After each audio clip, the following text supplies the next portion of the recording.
Hey guys, and welcome back for another video. There's a reason I haven't really been featuring or showing this ADA Mini M Aquarium. I've been neglecting it for the last few weeks. It was kind of a domino effect. It wasn't growing too great, so I stopped feeling motivated to help it, and then it got worse, and etc. To look a bit closer, that Rotala Vietnam wasn't really thriving here, and never was. I've struggled growing this plant in the past, but I was hoping that this time it would be improved, but it always grew quite stringy and not very colorful. I was a bit late in trimming the moss, and it started growing a bit of fuzz algae on it. It started to spread to the hairgrass and especially the Hygrophila araguaia. Since it's such a small layout, I think falling behind on maintenance a few times really did some damage here. It's much less forgiving due to the small water volume. Finally, that second piece of driftwood became unsecured and gradually fell into the plants. So I kind of impulsively decided that this was enough and that I would take the layout apart and build something different. If I had liked it more and saw potential, I would have wanted to try to restore it, but I didn't really see much value in it here.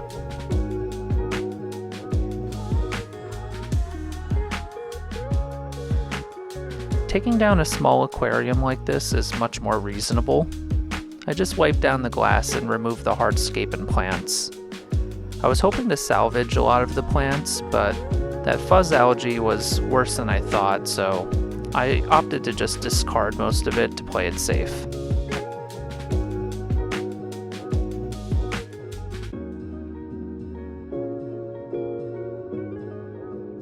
Removing the Neocaridina shrimp is always a bit of a pain, but I was able to move them all to the 90p aquarium next to it. I'll be keeping all of the equipment the same for this build. As a reminder, this is an ADA Mini M Aquarium, so about 5.5 US gallons or 20 liters. For lighting, I have the DOOA Sol Stand RGB. And for filtration, I still have the Oase Filtosmart Thermo 100. For this layout, I didn't have any plan, since this was kind of all impromptu. One night I ended up pulling out almost every piece of Hardscape that I owned, and struggled immensely to figure out what to do with it. I looked through several books and didn't find anything that I was drawn to.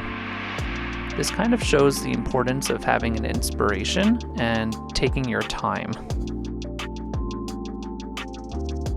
I was about to give up for the night, but at the last moment, a few stones drew my interest, and I was able to envision the rest from there.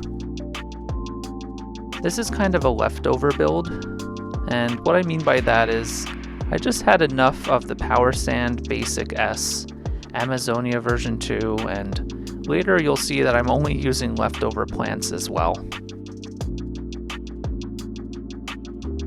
Usually I'll add some substrate additives like the Bacter 100, Tourmaline BC, and Clear Super, but I ran out of all of it for my 120p setup, so I just added some extra Amazonia supplements after the Power Sand Basic. This will be a simple 3-stone island composition using ADA Sansui Stone. Since it's a small aquarium, I thought building something small and simple would be the most impactful.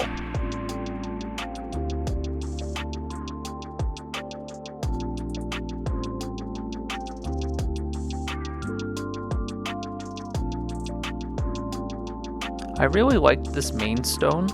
I thought it had a nice layers and texture to it.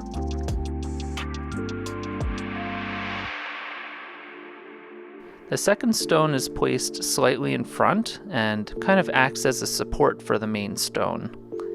It too faces a similar direction with similar layers to it. These two were really easy and natural for me to position.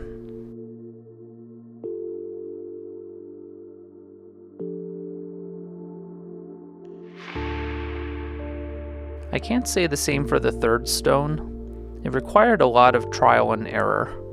I knew I wanted it to be the smallest and positioned facing the opposite direction of the two larger stones, and also for it to be placed behind the main stone to create a better sense of depth. After trying a few different stones, I was able to finally find one that worked well. It's a really simple layout, but I think it's pretty effective and could look nice with the right kind of planting.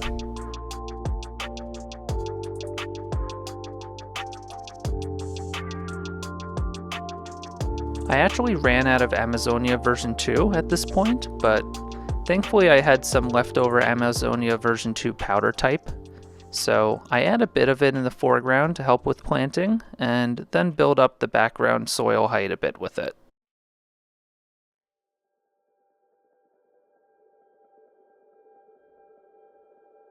As I mentioned earlier, I didn't order any plants for this layout, but will just be reusing plants that I already have. I keep an extra plant holding tank for moments just like this. For the foreground, I will plant Glossostigma elantinoides. I have this love-hate relationship with this plant. I find it very difficult to grow well, but I keep insisting on trying. Doing things the ADA way, I've been filling up the water level as I plant. I do think it helps a bit in keeping the plants moist, and it's pretty simple to plant into the soil this way too.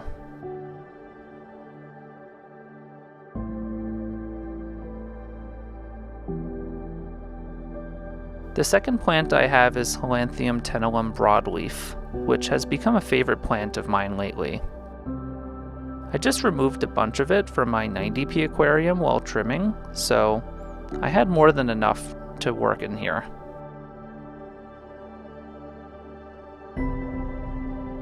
I'm planting it throughout the background for now, but considering it tends to send runners everywhere, I wouldn't be surprised if it ends up in the foreground sometime in the future.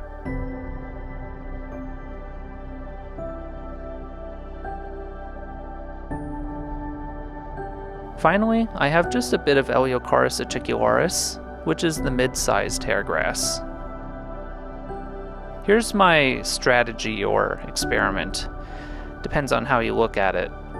This Eleocharis is going to grow the fastest by far, so I'm just going to plant a little bit in this aquarium with the anticipation that it will completely take over the other two plants in the long term. But by just planting a bit, I'm hoping it gives the Glosso and the Helanthium tenellum a head start at least. I planted in between the Helanthium tenellum in the background, and that's pretty much it for planting. It's really simple.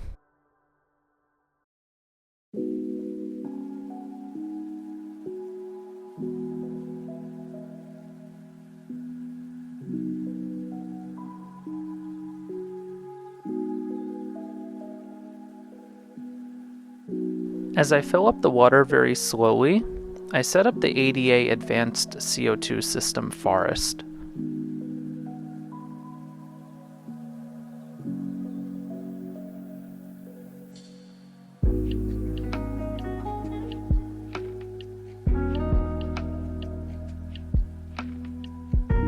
The Oase Filtosmart was running in my plant holding tank this entire time, so this aquarium should be seeded with a good amount of bacteria right away.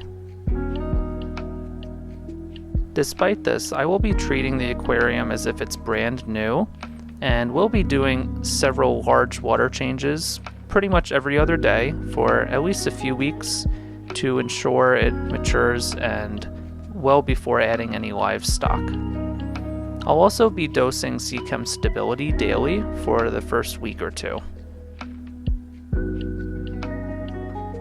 For fertilization, I will be adding ADA Brighty Mineral and K for the first month before also adding Brighty Iron.